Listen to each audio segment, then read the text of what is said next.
yangu. Kali kameji ta. Kana kamenyu uli kameji. Hai. Oh. Leo uko nilano.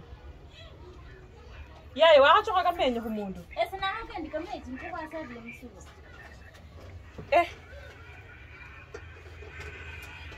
Kaangali kamenyu muri yangu na na wewe pia ulilala hapa, si nilikwambia uende kwenu ama ulikuwa unafikiria hapa ni kwako? Sasa ningeenda aje? Hebu toka hapo uende. Toka. Toka hapo uende. Ukifukuzwa usikii. Sasa ona. Yaani hii gharama yote nimefanya kwa hii nyumba alafu mnanifanyia. Gharama gani sasa? Vile ulikuwa tu na confidence ya kukuja hapa una cheat kwa sister yangu. Ungekuwa na hiyo akili, ungepatikana na hii mkojo hapa. Ona sasa.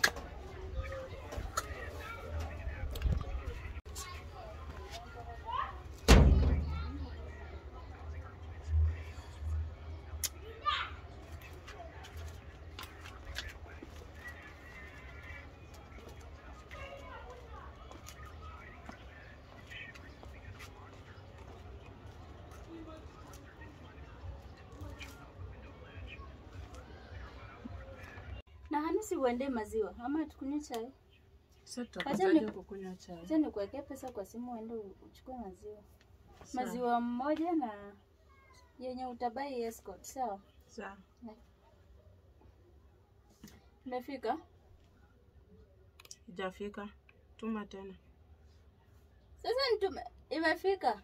Ju message imeleta yangu. Kwangu ijalie ama wacha niulize nione kama imefika.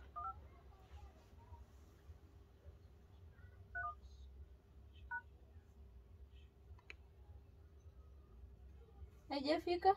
Imefika. Haya. Ndio maziwa.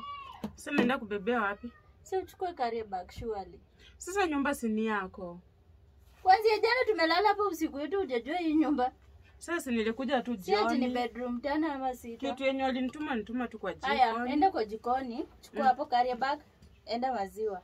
Hata wewe ni mbaya, hujaniwekea hata na lollipop kwa njia. Kwani hiyo maziwa unanunulia pusi? Si wewe unakuja kunywa chai? He?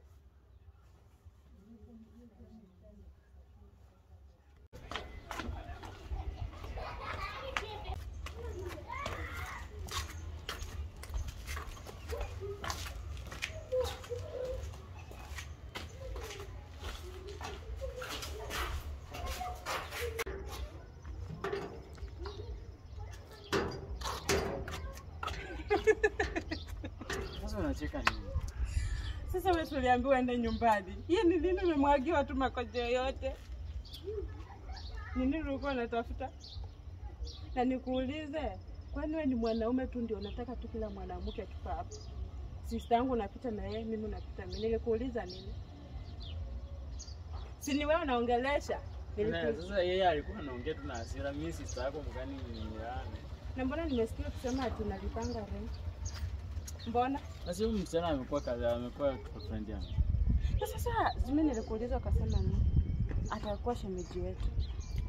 Na sisi nilikwambia hivyo, nilikwambia zile stories zake nini. Sasa venye umemwagiwa hivi makojo.